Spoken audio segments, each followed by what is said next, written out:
Naway magsilbing inspirasyon sa ating mga magulang at ating mga anak na nagsisipagtapos at patuloy natin silang gabayan hanggang sa maabot nila ang rurok ng kanilang tagumpay. Batid ko din po ang hirap nating mga magulang na maitaguyod ang pag-aaral ng ating mga anak dahil na rin sa inaharap na krisis ng ating bansa. Ngunit bilang magulang, ako po ay naniniwala na kayang-kaya nating lahat ng mabigyan ng magandang bukas ang ating mga anak sa pamamagitan ng ating pagsisikap at patuloy na pagtitiyaga sa ating araw-araw na pamumuhay. Nawa po ay patuloy tayong dumalangin sa may kapal na patuloy niya tayong pagpalain at gabayan sa ating pamumuhay at hilingin sa Kanya na magkaroon ng magandang bukas ang ating mga anak para po sa kapakanan na rin ng ating bayan. Muli po ang aking pagsaludo sa inyong kasipagan.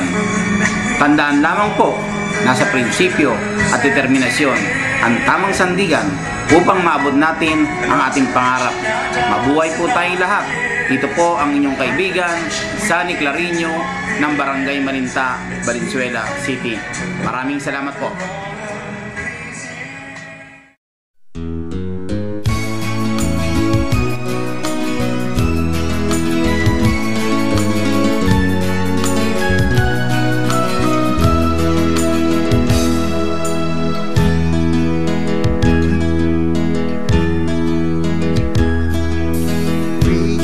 Quadra ang pangalan niya, mahal nating konsehal dito sa Valenzuela. Pagtulong sa kapwa, yan ang pakay niya, pag-iikot sa bayan. Igalang ang bawat isa, sa Diyos ay sumamba, yan ang tanging pangarap si Alvin Quadra, kapayapaan sa lungsod na.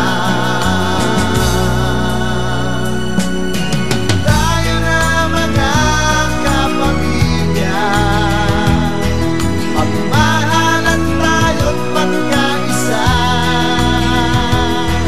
magkakagaling, magkasundunan, sila-silang pamilya'y magbuhay.